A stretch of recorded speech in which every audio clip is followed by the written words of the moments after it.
fridge raiders, abomination. Someone should kill her or kill yourself. These are just a few of the comments that Caitlin Sadea got after she posted her picture of her wearing her Lara Croft costume for Halloween. It was meant for her friends, but obviously media got a hold of it and they just exploded it. And she took back her picture and she sent lawyers out and she got copyrights for her picture and she kind of just spoke out against cyberbullying. I think that cyberbullying is a really big, really growing thing in today's world because as technology improves, so does being able to hide yourself within those walls and learning how to just be better at it. I think in order to stop cyberbullying, I think first we need to know types of cyberbullying and what it is, be able to just know who's being attacked or who's being the attacker, so we could help them and just ways to prevent cyberbullying. Sorry. Well, American Humane Association declared that 30% of all kids get bullied. So that means like 7 out of the, well, there were 24 of us somewhere in the middle, but now there's like 2 less. So out of the 24 that were here, 7 of you guys are being bullied. And 43% of those cyberbullied. And there are 8 types of cyberbullying. The first is blaming, which is just like a back and forth heated argument. And there's harassment, which is just very one-sided, like they do in Parks and Recreations, the way they all torment Jerry. It's all Jerry's fault. And that's kind of what harassment is. And then there's denigration, which is basically a rumor spread. You know, kind of like in Easy A, how she just talked to her friends. She was like, oh yeah, I totally did it with some college guy and that rumor just spread like wildfire. That's denigration. It was just meant as a way to harm her reputation. And then there's impersonation, which is when you like grab a fake name, make a fake account just so you can go around trolling people. And it's kind of like how they did it in Unfriended, the new movie that came out. Every one of her supposed friends made up an account just so they could make fun of her YouTube video. And then there's outing. I mean, most people just think of outing as just simply saying, oh, look, this is a lesbian and she's gay or something. But it's more than that. It's kind of like, just like a secret that someone might have or like a humiliating thing that they did. Also like in Unfriended, when they posted that video of her and everybody got to see her and she was outed to everyone. And then the next form of cyberbullying is trickery, like catfishing, like pretending to be someone else so that you can gather like sensitive information about them. It's technically cyberbullying. And then there's exclusion. There was this one time in high school, I used to be in theater. And I'm not an outgoing person, so not everybody, you know, got to experience me. And the president, I just got a weird tick about her, like a weird vibe, and I just couldn't handle her presence. And so we never talked, we never communicated, and she was never like a close friend of mine. So when she created this YouTube page to like, just everybody, so they could be in the loop, like, hey, this is what we're getting the teacher this year. We're gonna have like a great group project and everybody here is a part of that project. She didn't include me in the Facebook page and I felt very excluded then. And that's like a form of exclusion, a form of cyberbullying. And then there's also the last one, cyber stalking, which is kind of like regular stalking but more aggressive and more behind the screen, behind the monitor. And it's easier, I feel, to cyberbully because the information is just out there. I mean, I'm pretty sure many of us have Googled ourselves, and you could find out where you live just by, you know, a few types of the button. And so those were just like a few, those were the 8 categorized types of cyberbullying that Kate Simmons and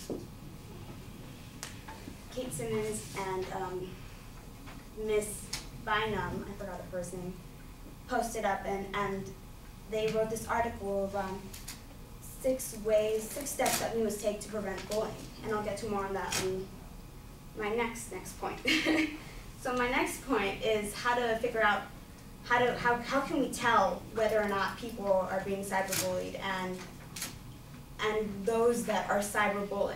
Because just as much as the victim is being hurt, so is the cyberbullier. And I mean, there has to be like a cycle to it. Like, there's a reason why he started doing that. Sometimes it's the bully that needs the most help. And there's a way we can tell if a person's being bullied is, you know, whether when they get off of the computer they're more upset or aggressive, or if they stop hanging out with people that they normally do, or they don't want to go to school, or they don't want to go to social events that they normally like, oh my gosh, yeah, I want to go. And when you find out, you start to realize these traits, I think you should really like approach them and let them know that they're important. It's never their fault. And a way we could figure out bullies is you know, if they start like tormenting animals or other kids like in real life, or if they're more put off to the side, or if they're just a little more upset than they usually are. Or if they're engaging in internet more likely, or when you pass by into the room, they flick the thing away to a different page so you don't see what they're doing. That's usually a way we can tell who a cyberbully is and who's getting bullied.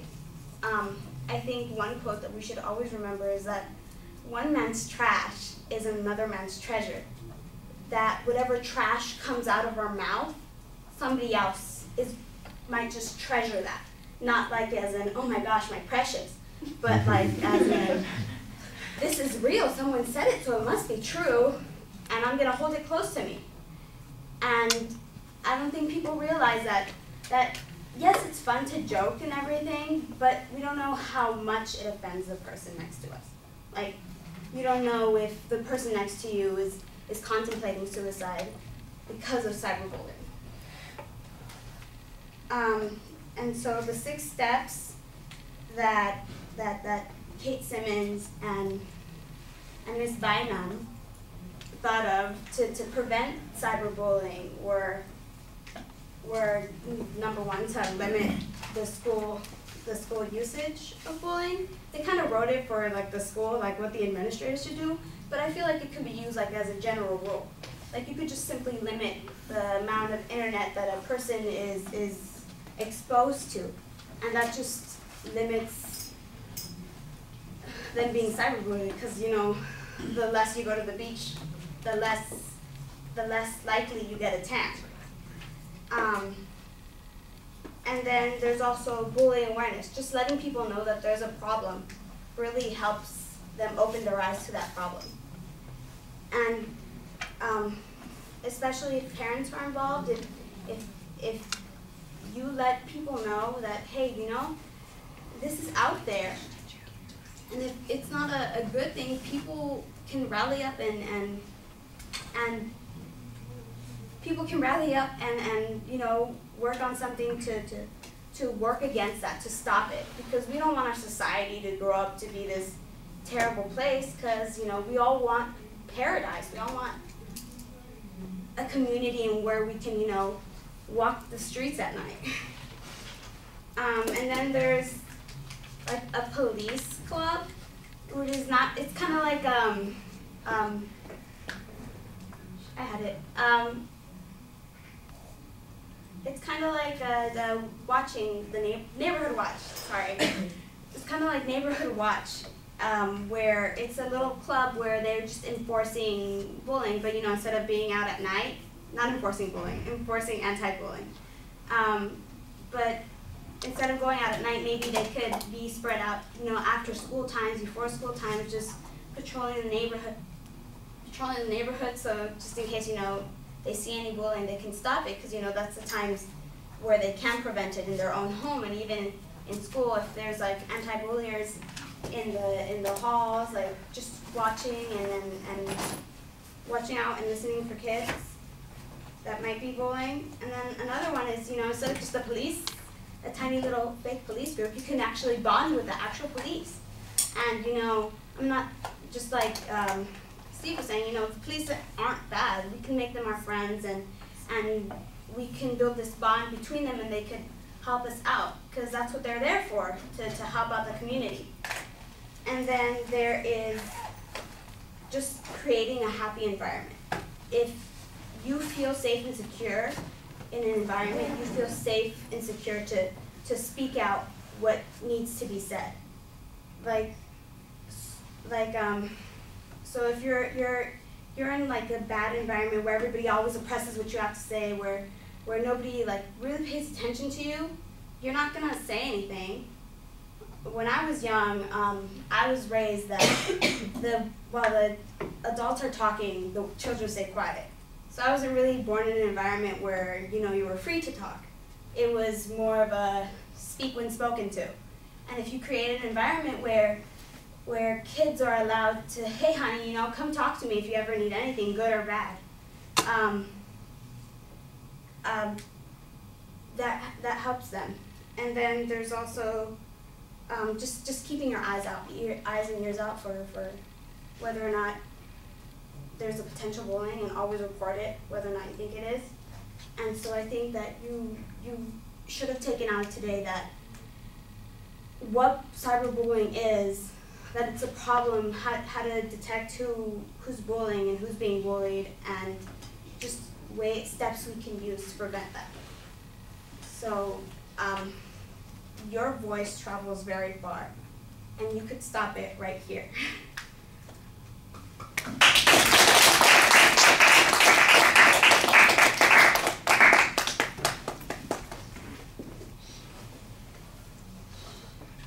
All right, Marlene, what did you think? I thought your opening was really good. It really caught my attention. You had really good examples for your points, like referring to like the EVA movie or Unfriended. You didn't really use your note card, so that was really good. You were really speaking to the audience. I felt like your speech was well organized, but I felt like your transitions were kind of off when you were going from one point to another. And your conclusion was really good as well. And that was it. Good job.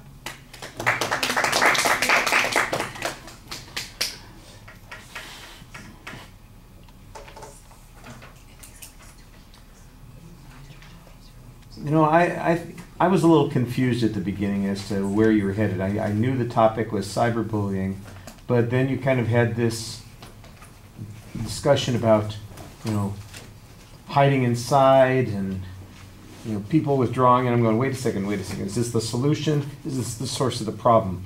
I didn't know quite how it was going to develop, and I've got a little bit of a preview, but what it mostly does is it indicates topics, but not how those topics are building together to get to the point that you want us to arrive at. And I think that that's problematic. You spend a good chunk of time talking about all the different types of cyberbullying. That sounds like it's its own little informative speech in the middle of your presentation.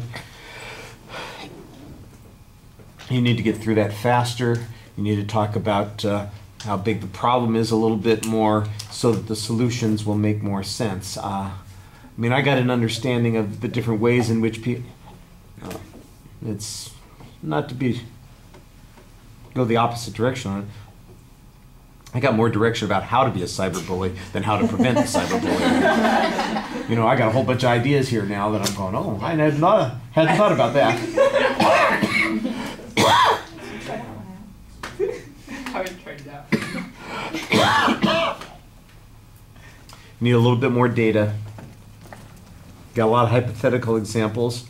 a few personal examples. Those help make it more interesting, but they don't necessarily help make the generalizations work as well. The one source, you've forgotten half of the source that you're citing. You know, that seems a little strange. I'm sorry. It comes and goes. I was doing better before.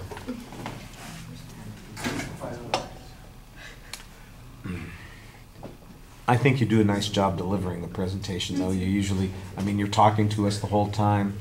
You're making eye contact with us. You look very engaged with your visual elements. You know, you step forward. You've got gestures. You're doing that part really well. It's just the construction of the argument, I think, needs some work. Sorry. All right.